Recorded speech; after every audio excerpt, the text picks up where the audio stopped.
Hello dear students and welcome back to my channel. So this is the part 3 of leadership and management skills video of degree 4th semester. So in my previous videos I have explained first 1 to 5 answers, then 6 to 10 answers in part 1 and part 2. This video is part 3. You can check the playlist that is given in the comment section, and if you want the PDF for this, then do join my Telegram channel. It is same as my YouTube name, that is English with Professor Tabassum. Now let's begin today's video. Question number 11. Explain social, human and emotional intelligence and explain each term briefly. Intelligence यानी कि समझदारी। तो intelligence का मतलब ये नहीं है कि आप पढ़ाई में बहुत अच्छे हो या फिर आप अपने टेस्ट में अच्छे मार्क्स लाते हो।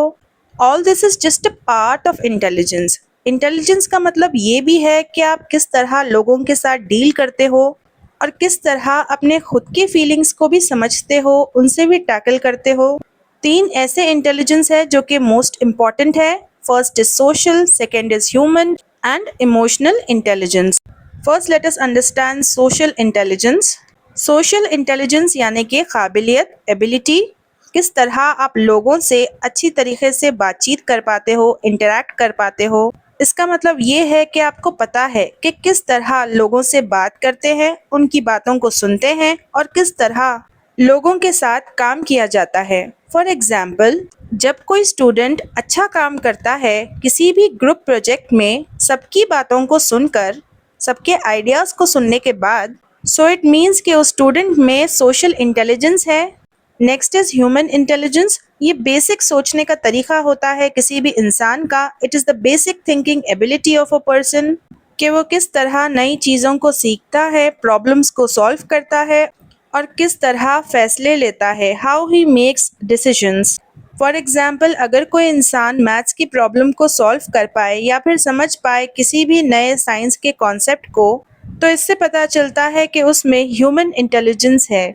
Next is emotional intelligence. इसका मतलब ये है कि आपको अपने खुद की फीलिंग्स के बारे में पता है, आप समझ सकते हो दूसरों के फीलिंग्स को। इससे मदद मिलती है कि आप स्ट्रेस को हैंडल कर पाओ और लोगों के साथ रहमदिली के साथ आराम से काम कर पाओ। फॉर एग्जाम्पल, अगर आपका कोई भी फ्रेंड दुखी है और आप उसकी तकलीफ़ को समझ पाओ और उसे कंफर्ट दे पाओ और उसे आप बेहतर महसूस करवाते हो, इसका मतलब ये है कि आपके पास भी इमोशनल इंटेलिजेंस है। ये जो तीनों भी इंटेलिजेंसेस है वो एक साथ काम करती हैं। तो जब कोई इंसान क्लियरली सोच पाता है चीज़ों को, दूसरों के साथ मिलजुल कर काम भी कर पाता है और अपने इमोशंस को भी अच्छी तरीके से मैनेज कर पाता है, तब वो इंसान एक अच्छा लीडर बन जाता है या फिर एक बहुत ही केयरिंग फ्रेंड।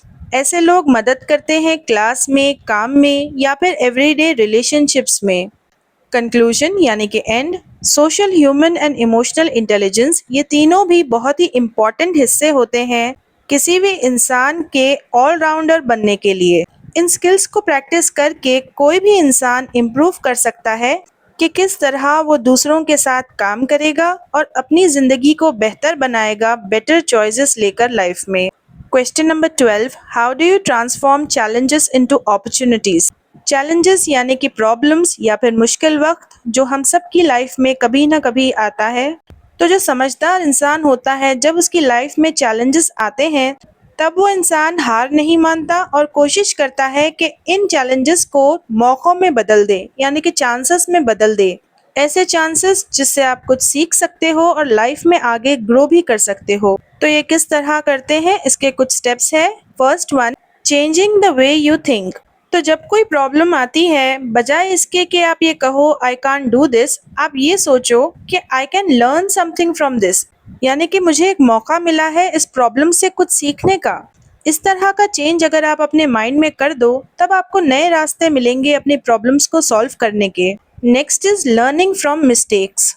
जब लाइफ में कुछ गलत हो जाता है तब आप सवाल करो व्हाट वेंट रॉन्ग, क्या गलत हो सकता है, और पूछो how can I do it better next time, किस तरह मैं इस काम को बेहतर कर सकता हूँ अगली बार। फॉर एग्जाम्पल, आपका स्कूल प्रोजेक्ट अच्छी तरीके से नहीं जाता और आपको एक अच्छा ग्रेड नहीं मिलता है, तब आप ये सीखने की कोशिश करो कि नेक्स्ट टाइम के लिए आप क्या चीज़ों को इम्प्रूव करोगे और नेक्स्ट टाइम के प्रोजेक्ट में आप उन्हीं लेसन्स को अप्लाई करना।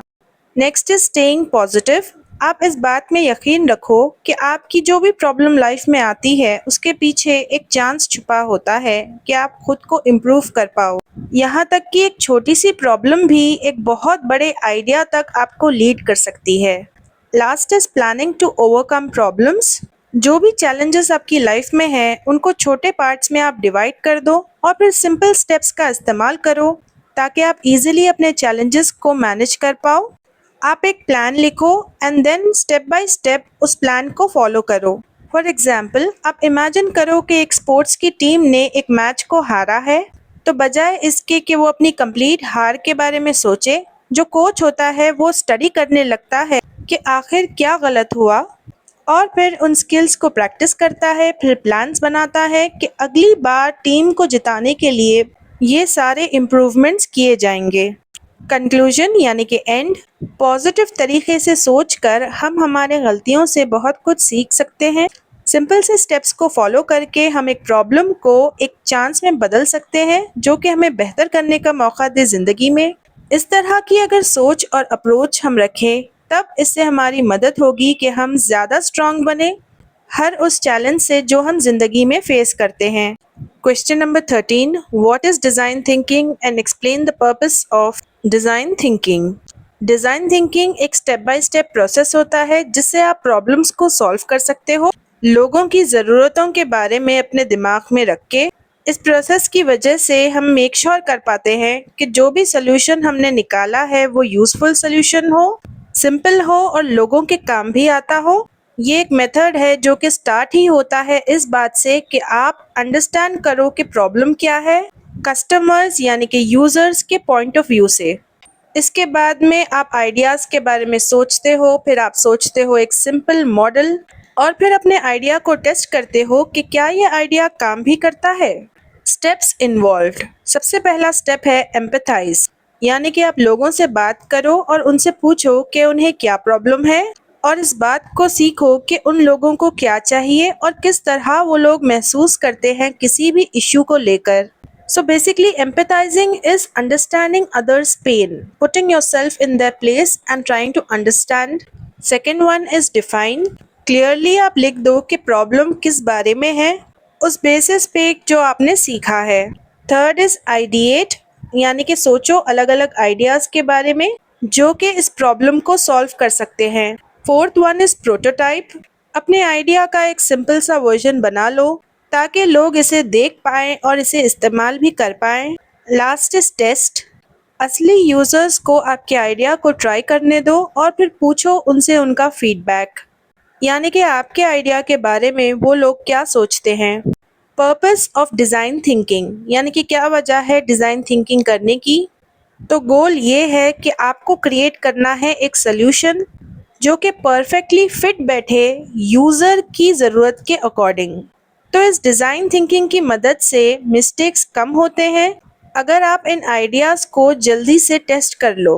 फॉर एग्ज़ाम्पल, एक कंपनी इस्तेमाल करेगी डिज़ाइन थिंकिंग का ताकि वो डेवलप कर पाए एक नए किस्म का school bag. So what they do is वो लोग स्कूल के बच्चों से इंटरव्यू लेते हैं कि उन्हें किस टाइप का बैग पसंद है और फिर नए आइडियाज़ के साथ आते हैं और एक बेसिक मॉडल बना लेते हैं अकॉर्डिंग टू स्टूडेंट्स चॉइस और फिर स्टूडेंट से कहते हैं कि वो ट्राई आउट करें फाइनल प्रोडक्ट बनने से पहले। कंक्लूजन यानी कि एंड, तो डिज़ाइन थिंकिंग में होता ये है कि यूज़र को सेंटर में रखा जाता है प्रॉब्लम सॉल्विंग के, जिसकी मदद से प्रॉपर सॉल्यूशंस को बनाया जाता है जो कि असल ज़िंदगी में भी बहुत अच्छी तरीके से काम करते हैं। ये एक बहुत ही सिंपल और स्मार्ट वे है आइडियाज़ को ढूंढने का और आइडियाज़ को टेस्ट करने का भी। Question number 14. Write about ethical decision making and explain its nature and process. Ethical decision making का मतलब है कि आप ऐसे एक्शंस को चूज़ करो जो कि सच्चे हों, ऑनेस्ट हो और सही हो। ये एक बहुत ही इम्पॉर्टेंट स्किल होती है किसी भी इंसान के लिए जो कि लीड करना चाहता है या फिर फैसले लेना चाहता है। तो आप बस वही चीज़ें करते हो जो कि सबके लिए अच्छी हैं, ना सिर्फ आपके लिए। की कैरेक्टरिस्टिक्स यानी कि नेचर यानी कि स्पेशल फीचर्स, सबसे पहला है फेयरनेस। हर चॉइस बहुत ही ज़्यादा फेयर होनी चाहिए सभी लोगों के लिए जो भी इन्वॉल्व है। सेकंड इज़ ऑनेस्टी, जो भी आप फैसला लो वो सच्चा होना चाहिए और ट्रांसपेरेंट, यानी कि आपको किसी से भी कुछ भी नहीं छुपाना चाहिए। थर्ड इज रिस्पेक्ट, दूसरों की फीलिंग्स, दूसरों के राइट्स के बारे में सोचना ज़रूरी है। Step by step process. First one, identify the problem. आपको एक गुड ऑब्जर्वर बनना होगा और ख्याल रखना होगा इस बात का कि कहीं पर किसी के भी साथ कुछ भी गलत ना हो। सेकेंड इज गैदर इन्फॉर्मेशन, जो भी लोग इन्वॉल्व है इन सब में, उन सब की आप इंफॉर्मेशन निकालो और फैक्ट्स को कलेक्ट करो। Third is list all possible choices, जितने भी पॉसिबल रास्ते हैं उन सभी रास्तों के बारे में आप लिख लो और उसके बाद में डिसाइड करो कि किस रास्ते को फॉलो करके आपको प्रॉब्लम को सॉल्व करना है। Fourth is choose the best option, उस एक चॉइस के ऊपर आप डिसाइड कर लो जो सबसे ज़्यादा सही और सच्चा हो। Fifth is act on your choice, अब जो भी फैसला आपने लिया है उसके ऊपर आप action low. Sixth is review the outcome, बाद में आप चेकआउट करो कि आपने जो फैसला लिया है वो वाकई में दूसरों की हेल्प हुई है उससे या नहीं, और फिर उससे आप कुछ सीखो। फॉर एग्जाम्पल, एक टीचर को पता चलता है कि एक स्टूडेंट ऐसा है जिसे ज़्यादा बोलने का मौका नहीं दिया गया, तो टीचर क्या करते हैं, बाकी सारे स्टूडेंट्स के पॉइंट ऑफ व्यू लेते हैं, उनसे पूछते हैं और फिर एक रूल बनाते हैं कि आज के बाद हर किसी को इक्वल टाइम दिया जाएगा बात करने का। लेटर जो टीचर है वो सारी क्लास से रिव्यू लेती हैं कि क्या सारी क्लास खुश है इस फैसले से या नहीं। कंक्लूजन यानी कि एंड। तो इन्हीं सिंपल स्टेप्स को फॉलो करके आप खुद की मदद कर सकते हो कि आप लाइफ में बेहतर चॉइसेस करो जो कि एथिकल हो, यानी कि सही हो, और लोगों के ट्रस्ट को बिल्ड कर पाओ। इससे पता चलता है कि आप किस तरह इतनी ज़्यादा परवाह करते हो फेयरनेस की, कि सबको फेयर ट्रीटमेंट मिले, और सच्चाई की यानी कि ऑनेस्टी की हर चीज़ में जो आप करते हो। Question number 15, how a leader can sell through a difficult situation. तो ज़िंदगी में ऐसा मौका कई बार आता है कि आपको बड़े प्रॉब्लम्स का सामना करना पड़े, तो जो एक अच्छा लीडर होता है वो बताता है कि वो किस तरह मुश्किल वक्त का सामना करता है शांति यानी कि कामनेस के साथ और क्लियर स्टेप्स के साथ, जिससे सारी टीम की मदद हो जाती है और वो डिफ़िकल्टीज यानी कि मुसीबतों में से निकल जाते हैं। Steps number 1 is stay calm. तो ये बात ज़रूरी है कि जब कोई मुसीबत आए तब आप कूल रहो, शांति के साथ प्रॉब्लम को सॉल्व करने की कोशिश करो, एंड ऐसी सिचुएशन में आपको बिल्कुल भी पैनिक नहीं करना चाहिए। सेकेंड इज़ क्लियर कम्युनिकेशन, आपकी जो भी प्रॉब्लम है आप उसको क्लियरली सबको बता दो। इससे होता ये है कि सारे टीम मेंबर्स को समझ में आता है कि आपके साथ क्या हो रहा है। Next is make a simple plan, जो भी बड़ी प्रॉब्लम है उसको छोटे छोटे पार्ट्स में आप डिवाइड कर दो, ब्रेक डाउन करो और स्टेप्स को लिखो जिन स्टेप्स को आपको फॉलो करना है। Next step is listen to the team, आप अपनी टीम से आइडियाज़ लो, उनके सजेशंस लो। जब सारे लोग अपने अपने आइडियाज़ के साथ आपकी मदद करेंगे तब होगा ये कि प्रॉब्लम जल्दी सॉल्व हो जाएगी। देन बी फ्लेक्सिबल, कभी कभी आपका जो प्लान होता है उसे चेंज भी करना पड़ता है जब आप किसी नए आइडिया पर काम कर रहे हो या फिर आपके सामने कोई प्रॉब्लम आ गई है। एक अच्छा लीडर वही होता है जो कि किसी भी हाल में एडजस्टमेंट्स करने के लिए रेडी होता है अपने प्लान के साथ। Next is offer support and encouragement, आपका काम है एज अ लीडर कि आप सभी को इनकरेज करो, उन्हें हिम्मत दो कि वो अपना बेस्ट दें, और जहाँ कहीं पर भी किसी को ज़रूरत है वहाँ पर आप हेल्प ऑफ़र करो और उन्हें ये बात याद दिलाओ कि एक साथ मिलकर काम करने से जो मुश्किल वक्त है वो आसानी से बीत जाता है। फॉर एग्ज़ाम्पल, आप इमेजिन करो कि आप एक स्कूल प्रोजेक्ट कर रहे हो और उसमें लास्ट मिनट कोई प्रॉब्लम आ जाती है, यानी कि लास्ट मिनट सेटबैक। तो जो लीडर होता है वो मिलता है अपने ग्रुप के साथ, उन्हें एक्सप्लेन करता है कि क्या रॉन्ग हुआ है, वो सबके आइडियाज़ को सुनता है, उसके बाद सबको एक एक टास्क दे देता है ताकि वो प्रोजेक्ट जल्दी ख़त्म हो जाए टाइम पर। देन कंक्लूजन यानी कि एंड, अगर हम शांत रहें, प्रॉब्लम्स को क्लियरली एक्सप्लेन करें और एक साथ मिलकर काम करें, तब एक लीडर गाइड कर सकता है अपनी टीम को कि किस तरह वो मोस्ट डिफ़िकल्ट सिचुएशन में से भी बाहर आ सकते हैं। ये अप्रोच अगर कोई भी टीम अपना ले तब वो टीम बहुत ज़्यादा स्ट्रॉन्ग हो जाएगी और हर किसी को स्ट्रॉन्ग फील होगा। Question number 16. Define bibliographies. Explain how a leader can learn through biographies. So bibliography एक लिस्ट होती है किताबों की, आर्टिकल्स की और बाकी दूसरे सोर्सेज की जो कि किसी भी टॉपिक पर इंफॉर्मेशन निकालने के काम आते हैं। इसमें दिखाई जाती हैं डिटेल्स जैसे कि ऑथर का नाम, टाइटल, कब और कहाँ इस काम को पब्लिश किया गया था। तो सिंपल वर्ड्स में कहा जाए तो एक बिब्लियोग्राफी बताती है उसके रीडर को कि किसी भी टॉपिक पर ज़्यादा इन्फॉर्मेशन कैसे हासिल करें, और एक बिब्लियोग्राफी क्रेडिट देती है उसके ओरिजिनल सोर्स को, यानी कि जहाँ से वो इन्फॉर्मेशन ली गई है या फिर किसी ने दी है तो उस इंसान या फिर सोर्स का नाम उस बिब्लियोग्राफी में मेंशन्ड होता है। How a leader can learn through biographies. So biographies कहानियाँ होती हैं लोगों की ज़िंदगियों के बारे में। तो जब एक लीडर किसी की बायोग्राफी पढ़ता है तब वो सीखता है रियल लाइफ एक्सपीरियंसेस से कामयाब लोगों के। फॉर एग्जाम्पल एक लीडर सीख सकता है हाउ टू फेस चैलेंजेस, क्योंकि बायोग्राफीज दिखाती हैं कि किस तरह फेमस लीडर्स ने अपनी प्रॉब्लम्स को सॉल्व किया था और किस तरह अपनी हार से बाहर निकलकर जीत की तरफ गए।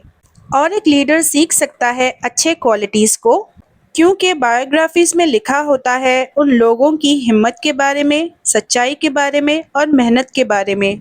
और एक लीडर सीख सकता है डिसीजन मेकिंग।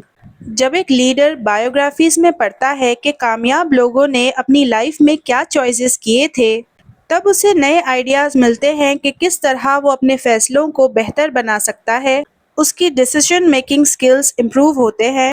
और एक लीडर सीख सकता है इंस्पिरेशन। जो इन बायोग्राफीज में कामयाब लोगों की रियल लाइफ सक्सेस के बारे में लिखा है, उनकी स्ट्रगल्स, प्रॉब्लम्स के बारे में लिखा है, ये सारी चीज़ें इंस्पायर करती हैं किसी भी लीडर को कि वो सोचे एक क्रिएटिव वे में और वो बार बार कोशिश करते रहे मुश्किल वक्त में। यहाँ पर परसिवियर का मतलब है keep trying. So in short biographies मदद करती हैं एक लीडर को समझने में कि असली ग्रोथ जो है वो इस बात से आती है कि आप कितना सीखते हो दूसरों की जर्नी से, दूसरों के सफ़र से।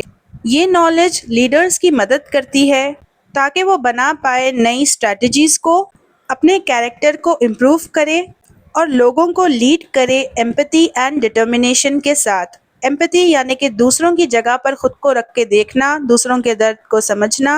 डिटर्मिनेशन यानी कि कंटिन्यूस एफर्ट्स डालना मुश्किल वक्त में।